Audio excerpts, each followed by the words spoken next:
Welcome to the Interstate Mets Report with your hosts, Nelson and Chris.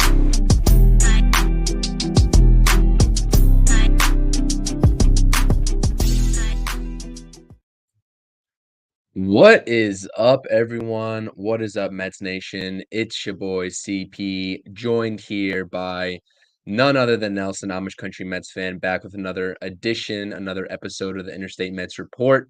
Nelson, what is up, buddy? It's a beautiful Friday afternoon. How are you doing today? I'm all right, hanging in there. Same old, same old, sounds like on your end, and we are here again talking about our beloved New York Mets. Appreciate everybody tuning in, spending their early goings of the weekend with us here. Obviously, looking for some Mets talk. At this point, any sort of Mets talk that we can get out, is better than nothing. So, we're going to be talking about a couple different topics here. Obviously, like I said, August 25th, usual Friday show. Saw a couple of news, outlet media guys on X were breaking some news. I think before we get into any of our topics today, that I just wanted to hit on. And Marco Vargas and Ronald Hernandez are on their way to St. Lucie Low A ball. They've been promoted from the Florida Complex League, so that's a little bit of good news to start our Friday off in relation to the Mets. So, not sure if you saw that, Nelson, but I just saw that like 20 minutes ago before we hopped on here. Yeah, I saw it. It's cool that they're getting called up together. I think it helps some of these guys to have like a buddy, like we saw it with Mauricio and Beatty and Vientos and Alvarez. Like they all kind of rode up the system together. So I think it's good to have like a guy like be your guy and then lean on. So I like it. Good. It's good. It's good news. And obviously those guys coming over in that Marlins trade. We got the POD podcast here as well, saying, yo, what's up? Tapping in to the Interstate Mets Report. Definitely appreciate the support. Appreciate you watching. Everybody watching, welcome to drop those comments. We'll display it. We'll discuss the usual stuff. If you've been part of this podcast and our doings before, we can definitely go ahead and display your comments and we'll talk about it. But obviously, getting to the main stuff. Subscribe to the YouTube channel. Good stuff at CPNY Sports. Follow us on X at Interstate Mets. Nelson, if you're watching on my channel, follow Nelson at Amish Country Mets fan on YouTube as well. He has an X as well at Amish Country Met. I think by if you're watching this podcast and you've been watching for a while now, you know where to find us. But just in case you don't, we'll throw it out there for you as well. And Nelson's on Facebook, Instagram, and TikTok as well. And I'm also on X and Instagram at CPNY Sports. But like I said, it's CPNY Sports all around. But let's get into it, man. Let's get into it. We got some topics here today. It's a Friday. Everyone's loose. Everyone's feeling good. Mets fans, we don't have anything to worry about because the Mets aren't playing for anything. And, we're just here shooting some darts and just talking about the Mets like any other day. And obviously, we saw the Atlanta Braves series. I'm going to recap that a little bit. Obviously, we got our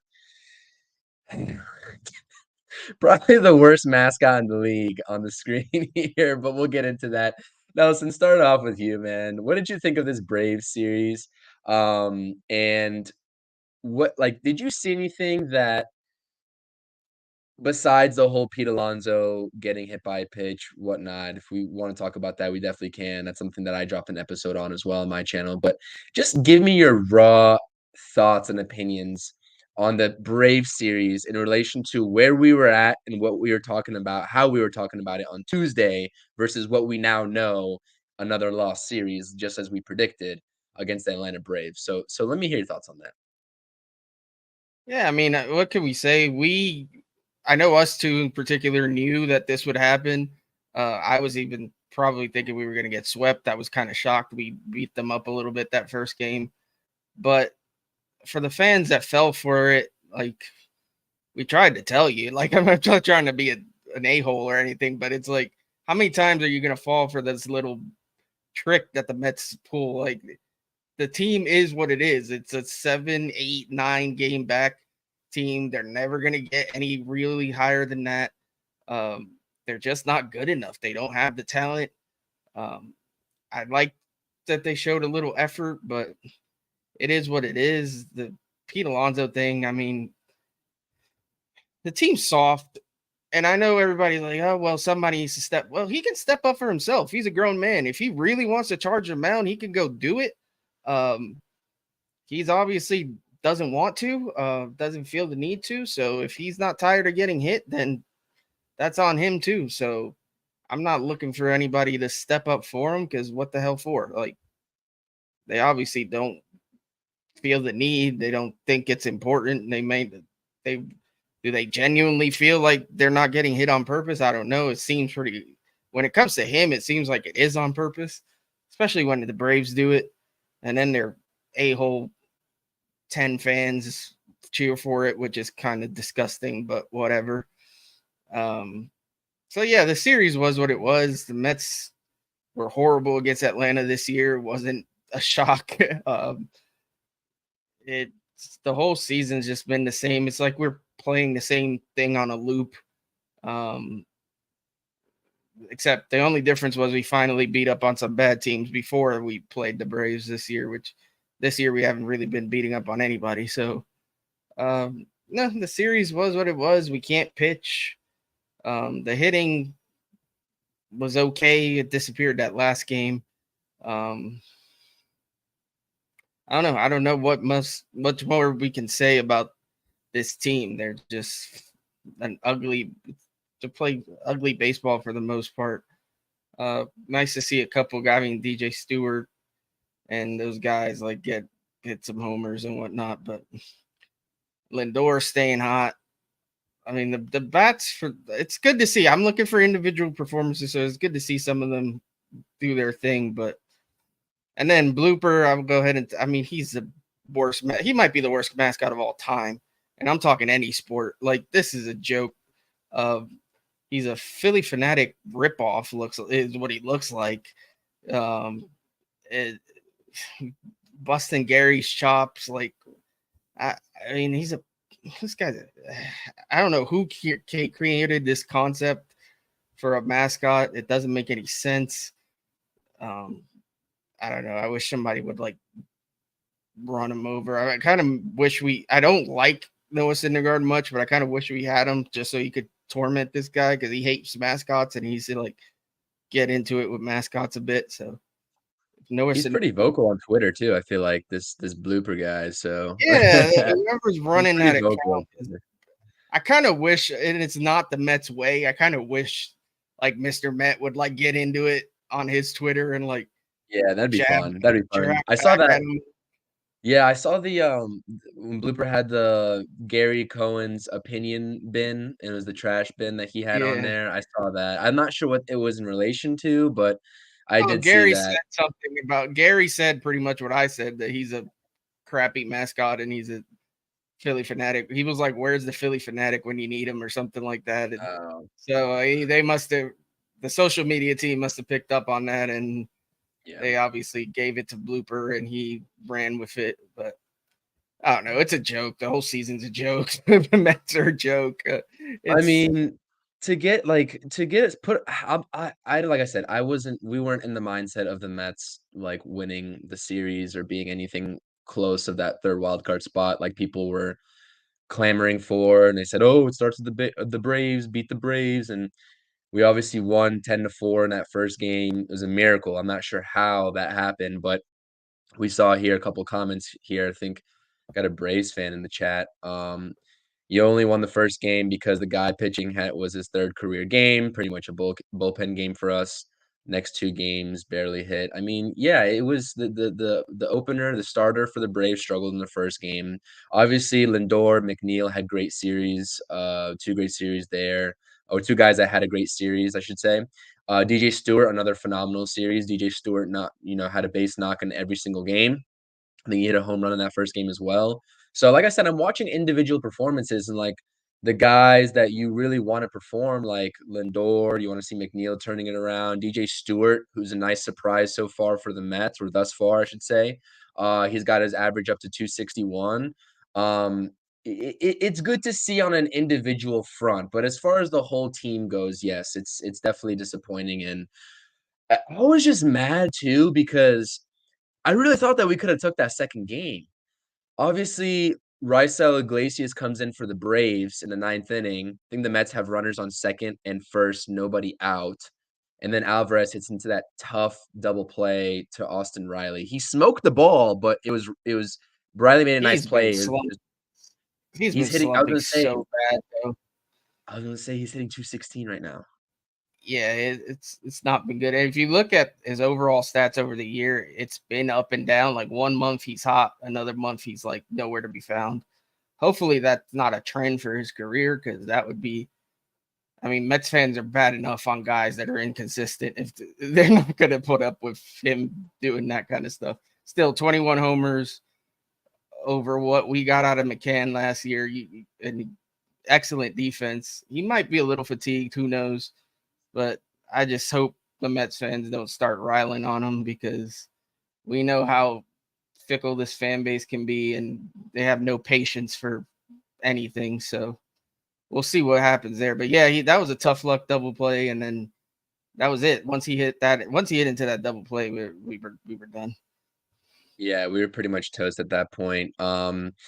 They kept it competitive. Tyler McGill had a good outing that game too, surprisingly. Marcell Ozuna just killed the Mets. Did he even go 5 innings?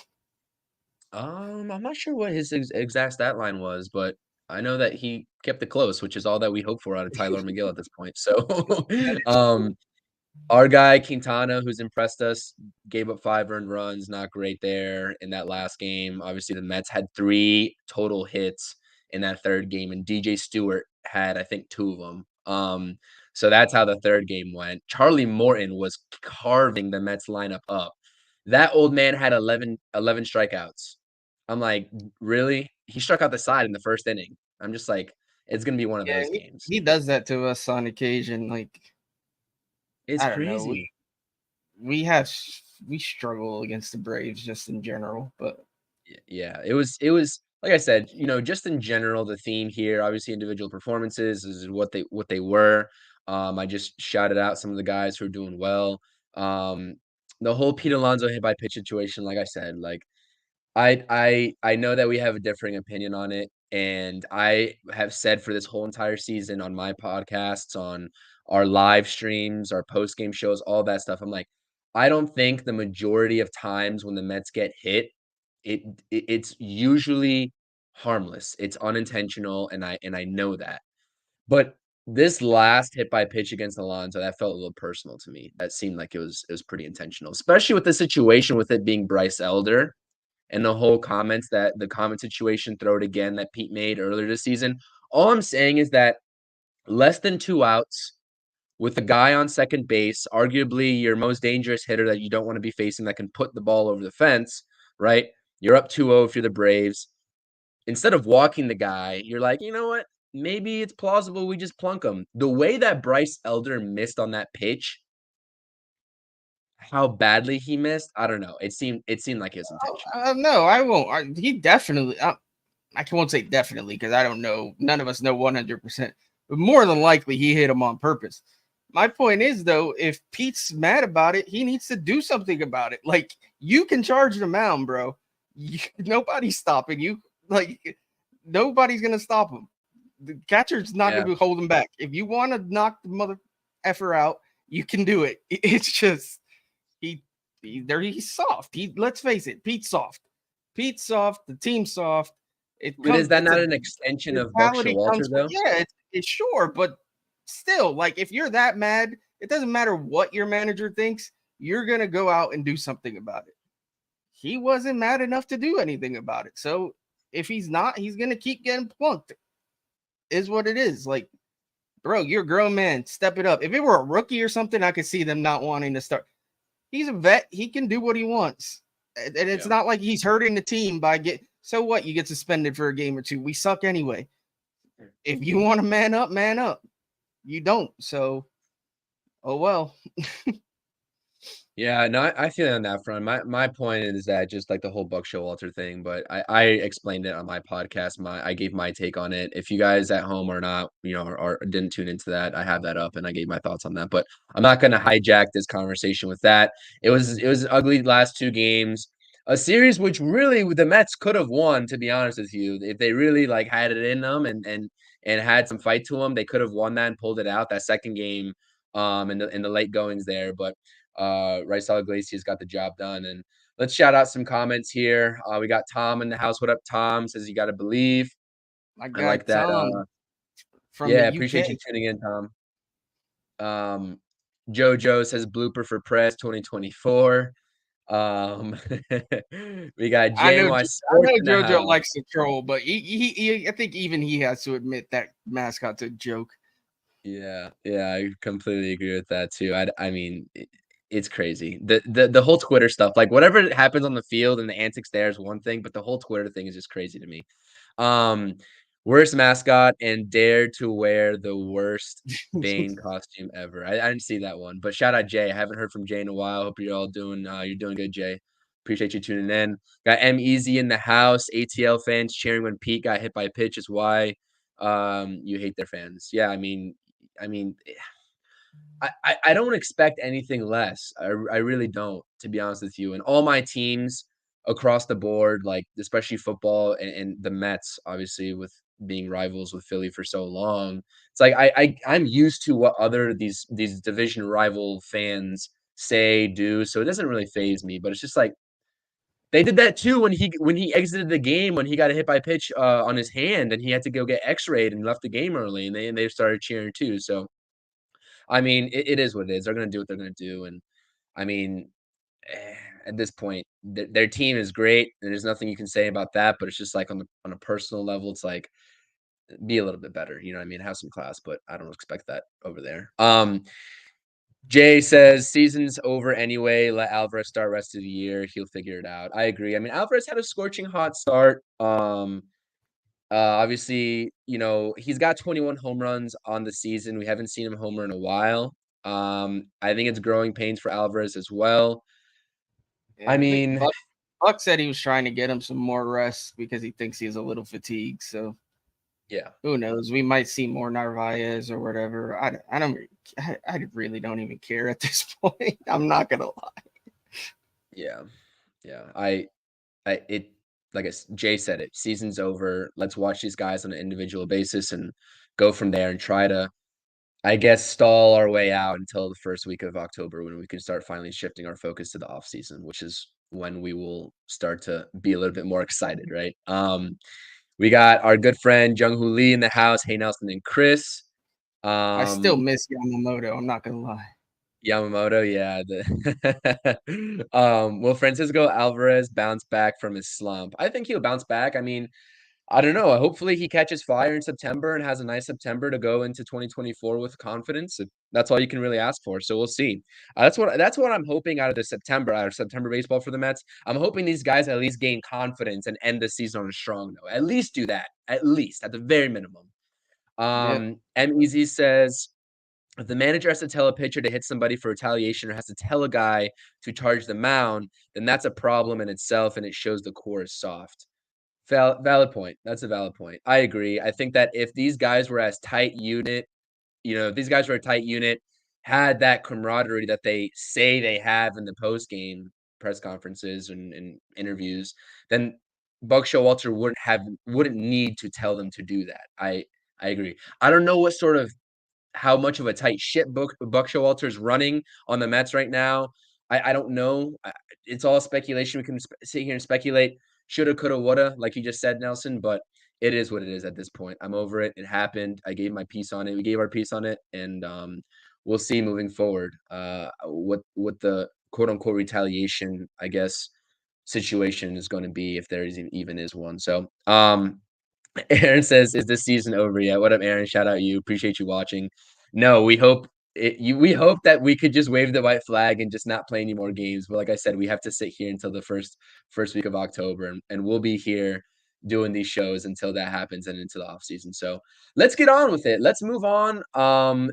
Nelson, I'm going to let you go first with this whole Ohtani situation. I'm going to go off camera here for just a second. Take it away. I want to hear what you have on Ohtani's injury news. Obviously, breaking news that he has I think, tear in his UCL is going to require, I'm not sure if it's going to require surgery, but he's definitely not pitching for quite some time. So how does this impact not only, obviously, the rest of the league in their pursuit of Ohtani? I don't think that's going to impact his bag at all, in my opinion. But where do you stand on the Mets in their pursuit of Shohei Ohtani in light of this news?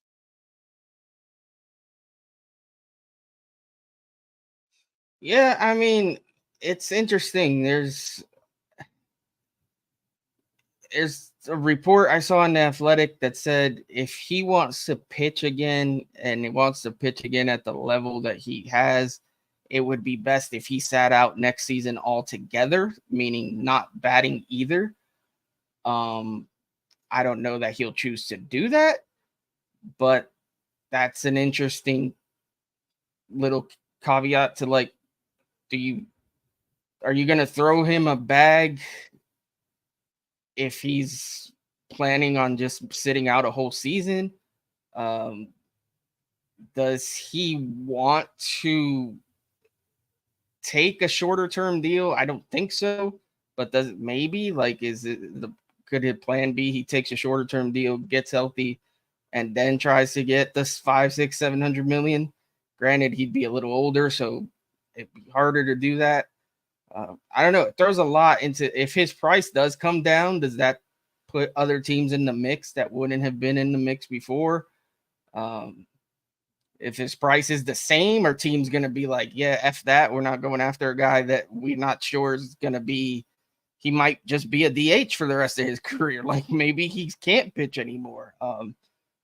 It's a lot to think about. It's going to be interesting to see. Like, I ran a poll on my X asking if fans were still interested in going after him given the news. It was about 50-50. Only, I think 51% said yes, 49 said no. It's interesting. What's also interesting is the fact that he's playing today. Like, he's DHing, so he's not choosing to just have the surgery and move on.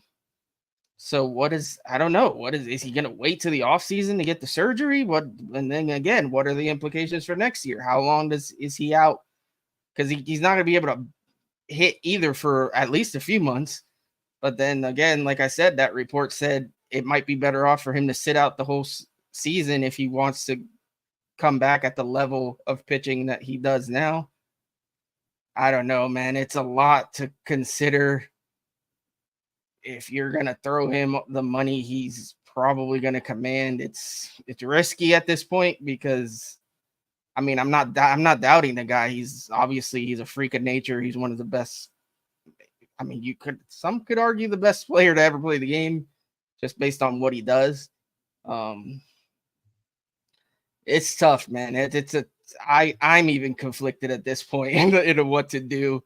Because again, it's the same fear I have with Pete, and it's we'll get into him in a minute, but the whole reason I'm afraid of throwing so much money at him, because what if he's just going to end up being a DH and he's not good enough to stick at first base? Like, I don't want to pay that much money for a designated hitter. I'm sorry, no matter how good you are.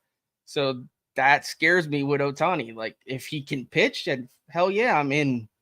But if he's asking for 500 million to just be a DH, I might have to pump the brakes on that. So I don't know. It'll be an interesting offseason. It'll be crazy to see what happens and what he decides to do. I saw Ben Verlander kind of went off, said that the Angels abused him. They knew something was wrong and they kept throwing him out there. I know Verlander's his boy, so he's kind of going to say what. Yeah, that's what I was going to say. But at the same time, like, maybe he has a point there. They knew he wasn't coming back anyway, so might as well run him into the ground. I don't think his camp would allow that, though. His point being that Ohtani, being a competitor like he is, he's not going to be the one to say, no, I need to stop. He's going to try to go out there no matter what. And it's a team's responsibility to put a stop to it. I could see that point. I don't know, man. It's crazy. The Angels are obviously not the greatest run organization.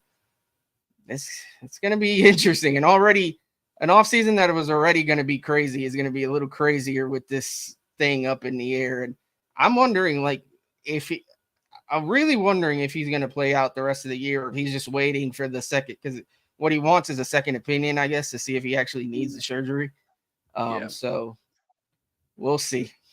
Well, and like you've been saying on here in terms of the whole Ohtani as it pertains to the Mets thing, it's like the reason why you'd pay him all that money is because he kills two birds with one stone for the Mets and their needs. But now that that's out of the presumably out of play, it's like, well, we got to pump the brakes on it. And like you said, you were talking about it. Maybe he takes a shorter term deal to fully recover, and then, you know, I mean, the guy's how old is he? He's 28, 29, somewhere around there. I think I'll look it up. I think he's going to be He might even 30. be 30. So it's like his time is like he's got a good maybe 7 years, 8 years in the league to play, unless he's like into his 40s. And I don't know. I can't speak for that, but I don't know. It's tough. It's tough how his camp is going to manage the situation, because that short-term deal, if he He's takes a 2-year 29, deal, right? he's 29. So, okay. I don't know, man. It's a risk to take that short-term deal. And then I guess reposition yourself to get a longer-term deal 2 years down the road, however it plays out. Maybe he just signs for a 1-year deal. I don't know. I don't know who's going to pay 1 year for Ohtani's services. Maybe like, I'm not going to say it. That would just be bad, but I'm not going to say it. I was thinking, what if Ohtani's like, all right, I'll sign a 1-year deal. Whoever wants to sign me for 1 year of my services, as a hitter, you can go ahead and do so. And it's like the Atlanta Braves emerge as the favorites to sign Ohtani. Can you imagine? I don't even want to talk about that. We're not discussing that. That would be They terrible. usually don't throw that kind of crazy money around, but I mean, maybe. Yeah. I don't know. No. That was just me just joking around. But yeah, I mean, honestly, I really am interested to see what the final number on this contract this offseason is going to be. And now the years is also something to monitor too, like you said. So I think the Mets still, you have to do your due diligence, and the guy's going to be pitching again, probably not next year, but presumably the year after that in some capacity. Some people said maybe he's going to transition into just a one-tool player, so just pitching down the road, or just being that DH type guy. I don't know if that's feasible though, given what we know about Ohtani's talents on both sides. But think about it. If the Mets sign him and he's able to hit, I don't know, by May, June, July, or June next year, they're still, it's kind of screws them still though, because they need pitching. They need a lot of pitching. So now they got to sign him and sign more pitchers. So or trade it's a tough situation to be in. It is. And that's why I wasn't too confident in the Mets getting Ohtani before this. And so now I'm even questioning whether they're going to actually be the highest bidders at this point, because even with them being the highest bidders, we were still saying like, he might not even come here. Like, he might not even want to come to New York. So it's going to be interesting to see. And maybe this is exactly what the Dodgers want, because their pitchers can hold it down, and they're going to be a solid enough team probably again next year to where they can wait and they can afford to wait on Ohtani. And so maybe that they're still confident. Maybe this is the perfect storm. Obviously not for Ohtani. You don't want to see anybody get injured, but for the Dodgers' sake, in terms of like the competition of signing him goes out the window with the Mets, right? So I don't know. We'll see how it plays out in terms of Ohtani. Let's get to some comments here relating to our viewers' opinions on the Ohtani situation. The max/JV high AAV deals will have put a lot of teams, the Mets included, off from offering those higher end deals. I agree. The only thing is that you got to just take in consideration the age. I mean, obviously, the high AAV deals have been happening for quite some time, but the age is a factor there. So 29 isn't bad. He's in the prime of his career. You'll probably get that unicorn type player for another 4, maybe even 5 years if he extends his prime. So that's the type of talent we're talking about here. That said, they should make a play for Ohtani, but the price will be much lower. But how much lower? Is it feasible to negotiate with Ohtani's camp to get the price considerably lower than what he's going to be asking for? I'm not even sure it would be worth it at that point. The only way I see it is if he does choose to take like a 1 or 2 year deal. Yeah. at a lower price and then go. But like you said, then he's a little older. It's harder to get that huge bag when you're 31, 32 years old. So Yep. I don't know. It's going to be interesting. Stevie Mac in the house. Stevie Mac 23. What up, What up, Stevie? Steve? Appreciate you. One of the regulars. Appreciate you tuning in on this lovely Friday afternoon. MEZ says his value has to go down, and he's asking when Bryce Harper had his Tommy John surgery. He had it in November of 2022. Yeah, it was November time. sounds right. So, and he didn't come back till what? Was it June or late May? I think it was late May, but I could be mistaken. So that's an interesting comment. That's an interesting comparison that MEZ made. Stevie says Ohtani should stop pitching and just become an outfielder. He bats lefty, so he's mainly using his other arm, so less problems.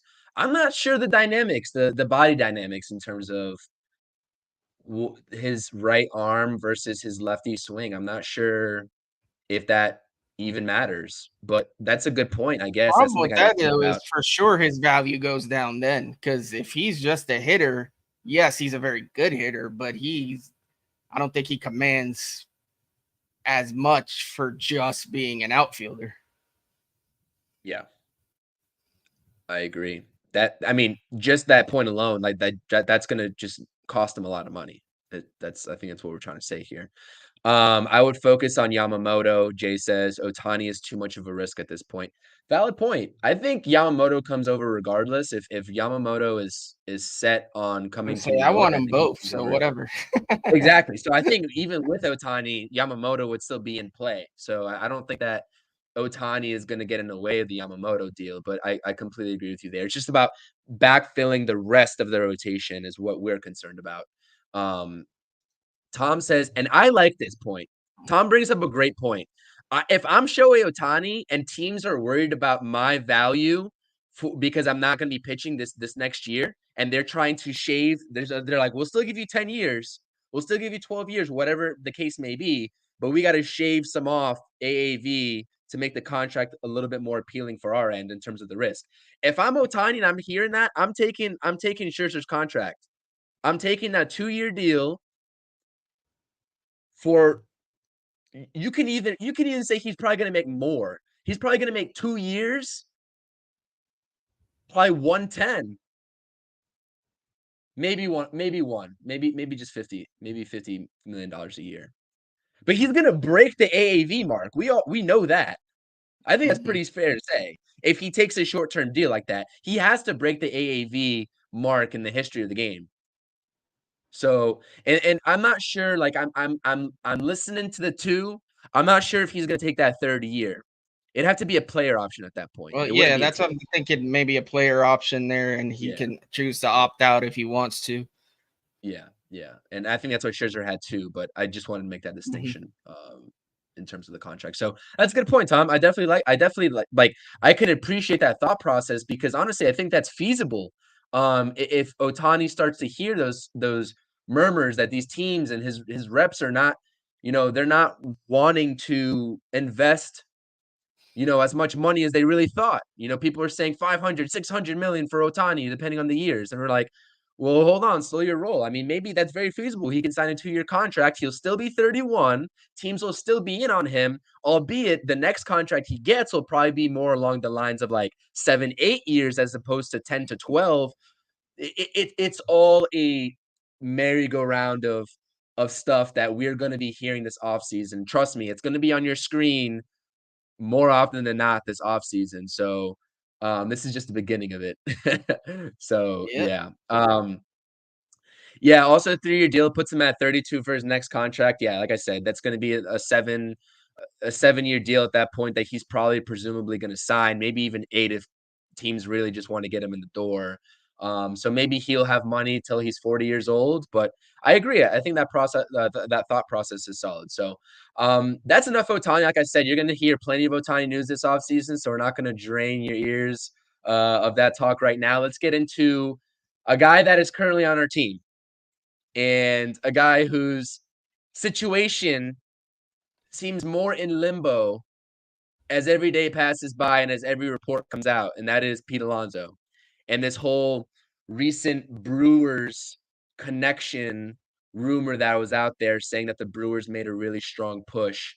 Obviously, like I said, I have the SNY quote up here right now from Pete Alonso himself after the game. The reporters, obviously, they had to. They were itching they're itching to ask him this question. And he gave the appropriate answer. He said, right now I'm a Met, and I love being a Met. And he can say that all he wants. Nelson, do you believe that statement is true? And also, do you believe the rumors that the Brewers were making a serious push? Because I think Epler or whoever in the Mets front office said that is debunked. That's not true. That's not the case. So what's happening here? Because something's not adding up. Listen, I've seen multiple theories on this, and I agree with a couple. I don't believe that it ever got serious. I think the Brewers made a phone call. Epler picked up the phone, and it went nowhere, and they started talking about Mark Canha. What is interesting is somebody made the point. The Mets have been almost outwardly colluding with David Stearns for the last 2-3 years. The person, I forget who it was on X. If I remembered who it was, I would give him a shout out. But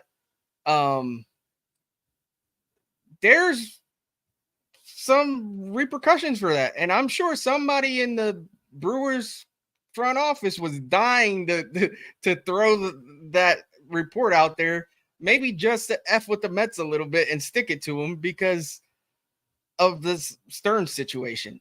I could see that.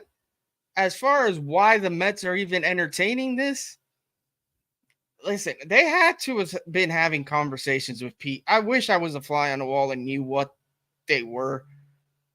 Something isn't lining up. Either he wants way more than they're willing to pay, or somebody else made a valid point. Maybe they've discussed with him, listen, we want to keep you, but we want you to be the DH.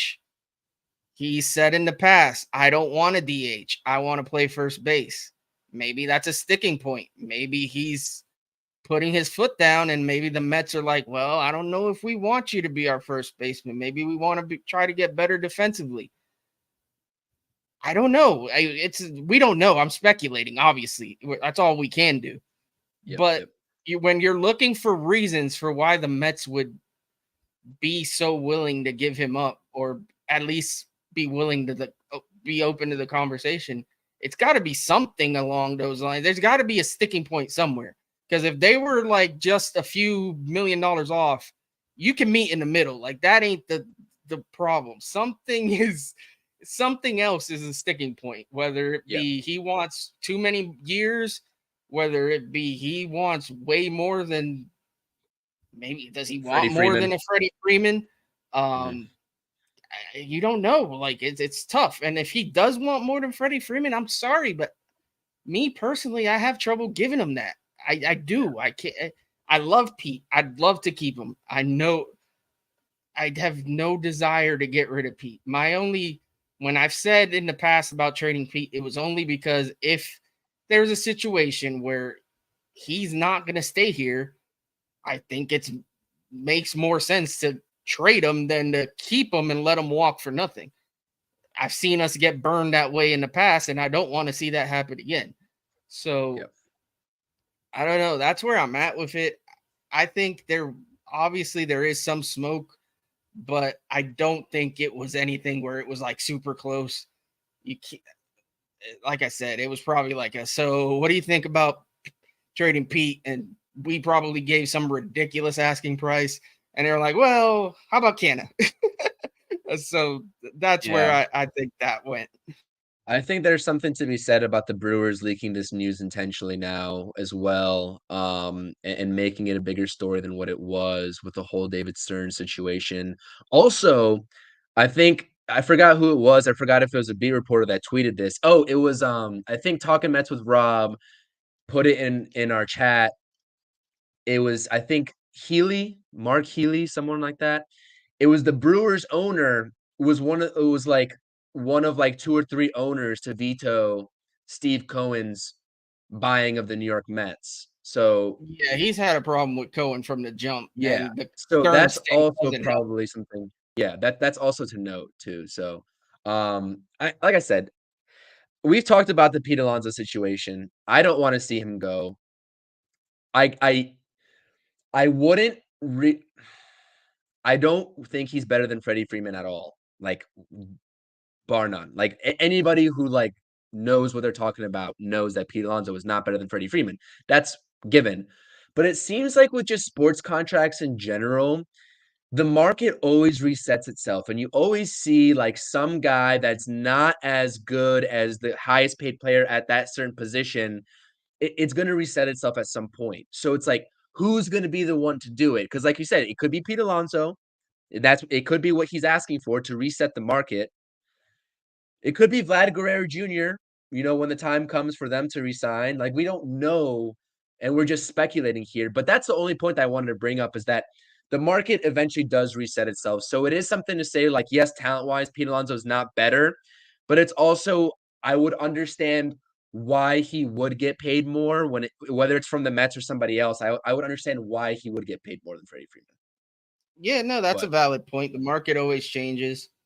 yeah, I mean, you could argue he's not necessarily better than Matt Olson. Matt Olson is killing it, and he's a great defensive player. yeah. Matt Olson took obviously a very team friendly deal, so Pete's not going to He's at take that. 21. It's crazy. Yeah, It's crazy. Pete's not going to take that kind of money. But Yeah. I just don't think he deserves Freddie Freeman money. Although I get the whole Yeah. market No, and noted. everything. That's valid. I don't know, man.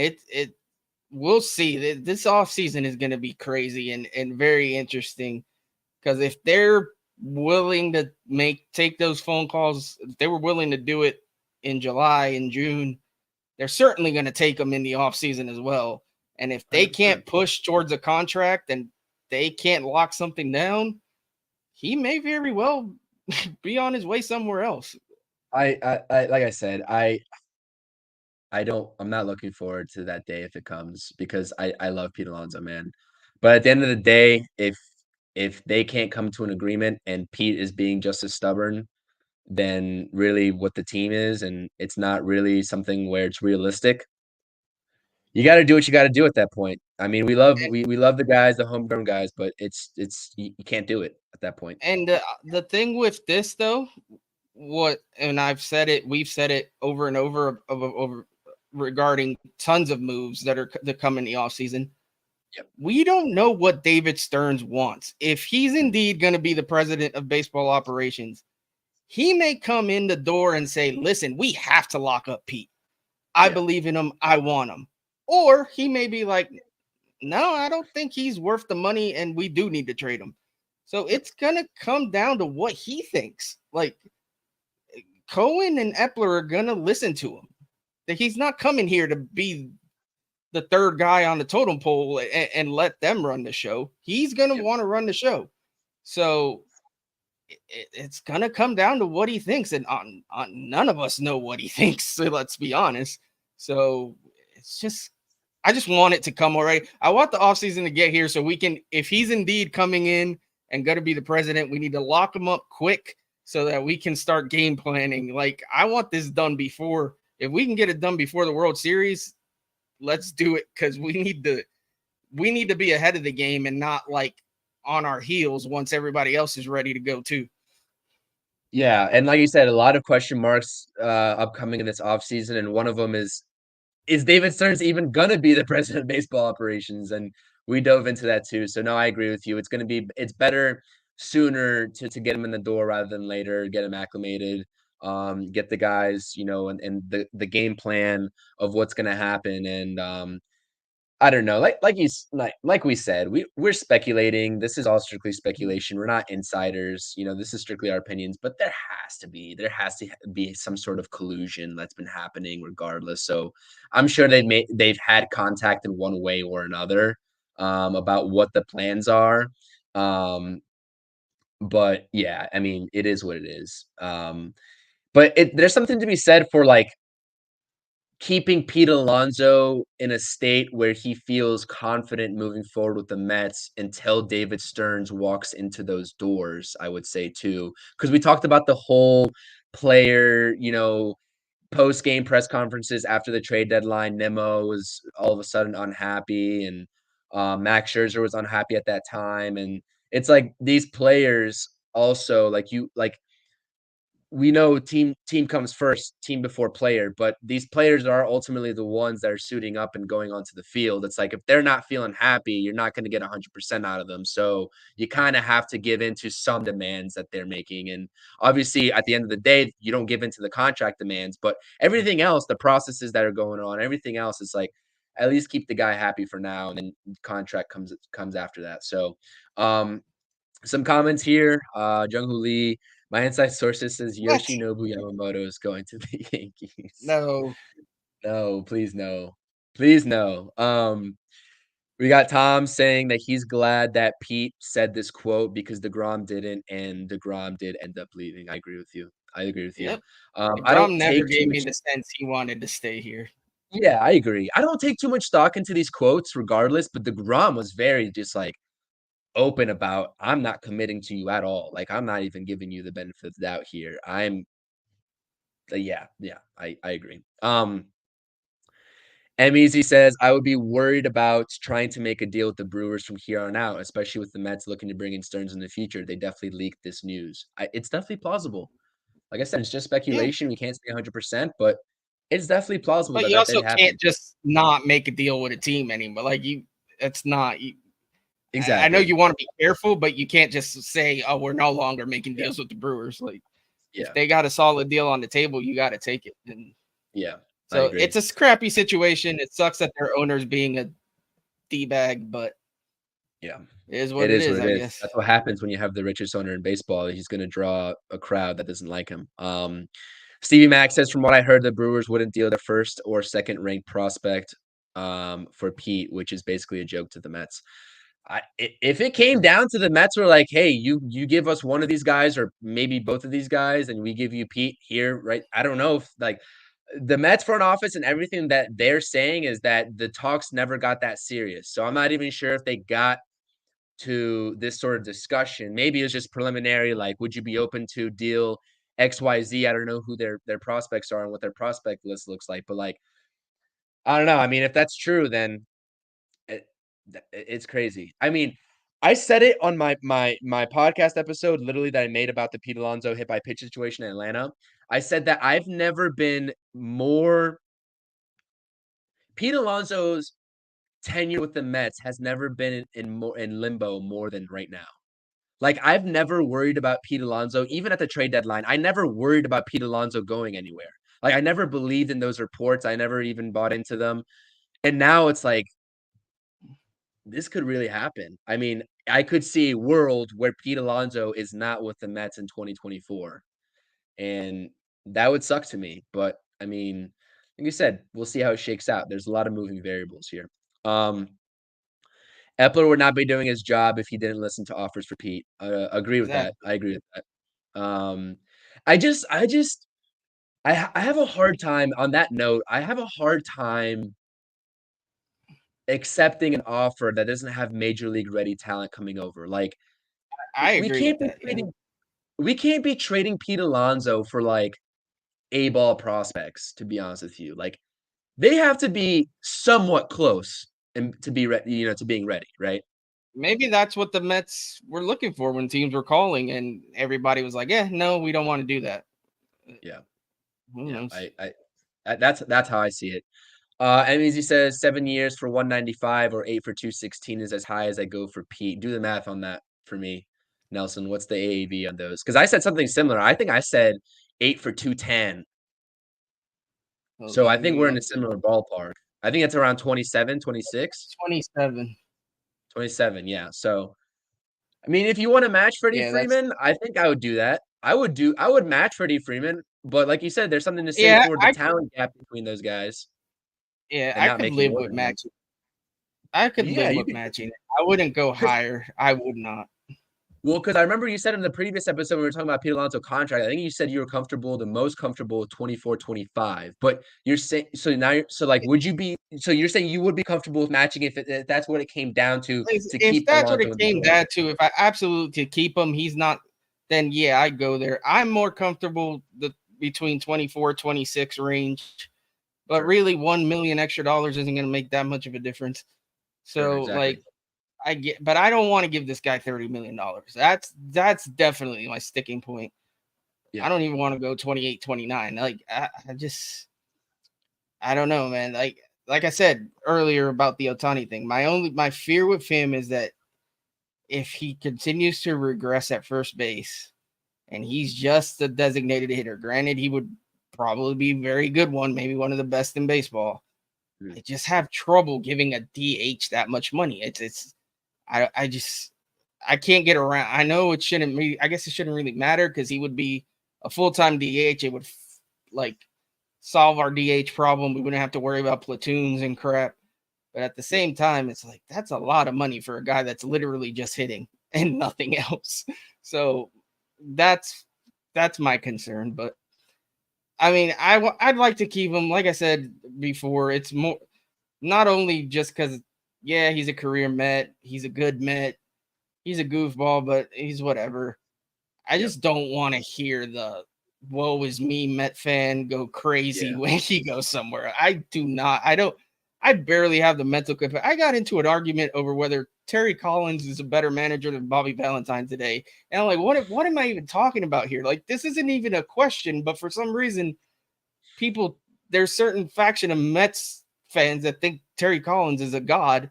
I don't know why, but probably recency bias. It is, I guess, but if you just look at the track record, it's not even close. But anyways, my point being, I don't want to get into it with Mets fans about Pete when I'm already getting into it with them about ridiculous stuff. The Pete thing is just going to be crazy.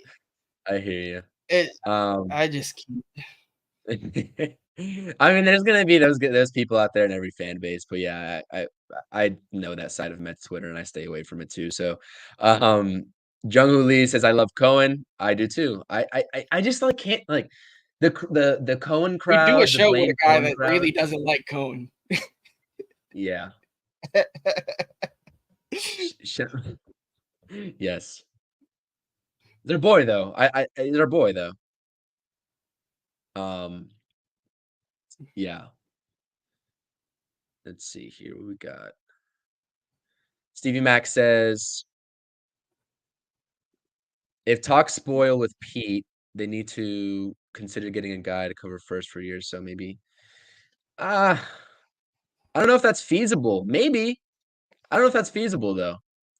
Although I did say trade for Nolan Arenado. So if I said trade for Nolan Arenado, I mean, Goldschmidt has to be feasible. So, I mean, I will agree with you there, Stevie, maybe. But, I mean, cover first for a year. So what are you saying? Goldschmidt wouldn't play first base after the first year, or isn't he signed for a he while? signed for a long-term deal? I'm pretty sure.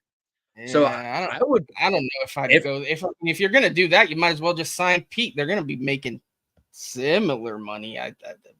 I think Goldschmidt's a better glove than Pete, though, is the only thing. But yeah, that's true. And you know what Goldschmidt's gonna be making? He's gonna be making 26. So he's the second highest paid first baseman in the game right now at 26 per year. So I like Goldschmidt. I like Goldschmidt's game. He hits for average. He hits for some power. I think he's got. I don't think he's throwing things out there. Let's trade for Vlad Guerrero Jr. Shoot. We're talking about all sorts of crazy stuff on this episode here. We got Ohtani to the Braves for a 1-year deal. We got Goldschmidt talk. We got Guerrero Jr. to the Mets talk. Damn, this is what August baseball for the Mets does to us, man. This is crazy. Aaron says, you think if Pete leaves, we sign Jack Parkman?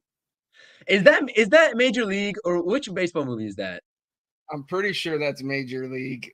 He's the big first baseman for the White Sox. Yeah, the White Sox. I know. I was like, I recognize that name. I didn't know if he was serious for a second or not, because I was like, who's Jack Parkman? And I was like, oh, that's the Major League dude. I can't remember the guy's name, but in Do you remember Rookie of the Year where the Mets had a first baseman that would torment the pitcher? Yes, I do. I do remember that. Yeah. Yes. So I He thought kind that of was fun. looks like our buddy Matt, that first baseman. Yeah. Wasn't he with the mustache? Yeah, I yeah, just put yeah. 2 and 2 together. I know who exactly you're talking about. But yeah, our boy Matt, obviously, we do the post-game lives with him, the 3 amazing amigos post-game lives. He looks like the big scary Mets guy that would torment. You said it was, what movie was it? The Rookie or whatever? Rookie of the Year, Rookie of the Year, Henry yeah. Rowan Gardner or whatever his name was. Yeah, that was a good movie too. Jung Hoo Lee says, for Alonso, I want 2 AAA top pitching prospects and their number 1 prospect. See, I don't know, I don't know how it goes from organization to organization, but I don't know if I want AAA prospects. We always talk about how the best prospects are in AA. They I don't tend to know. be, I yeah. mean, I don't know.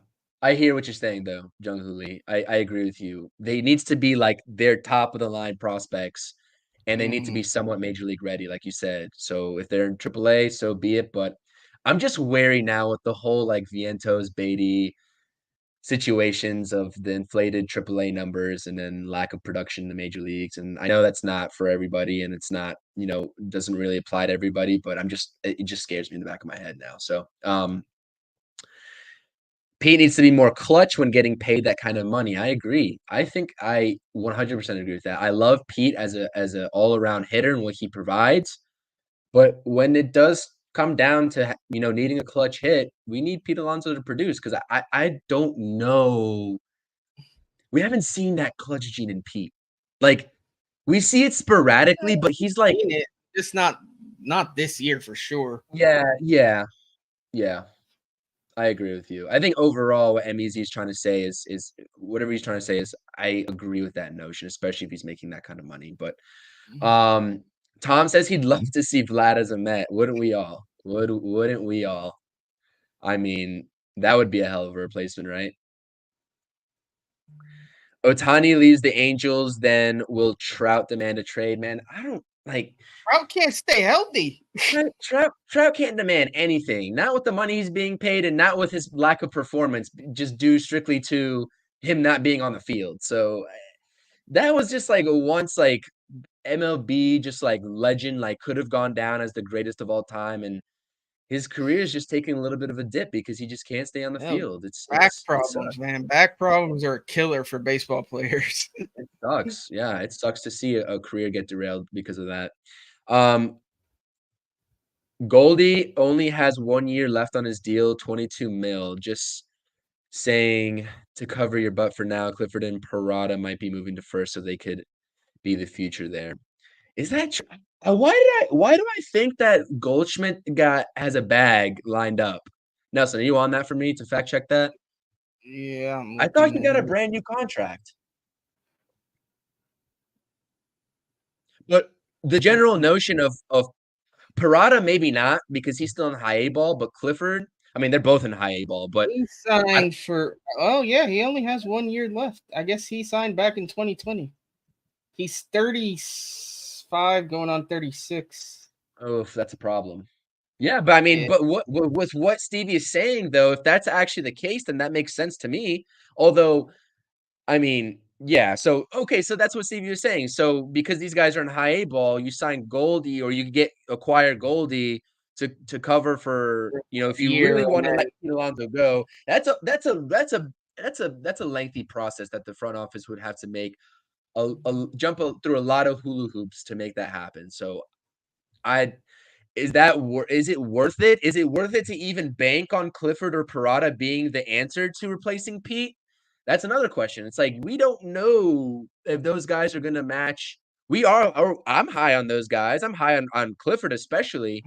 I haven't been paying attention to Parada. I think he just came back off the injured. He had an injury. He got reinstated back to high A ball.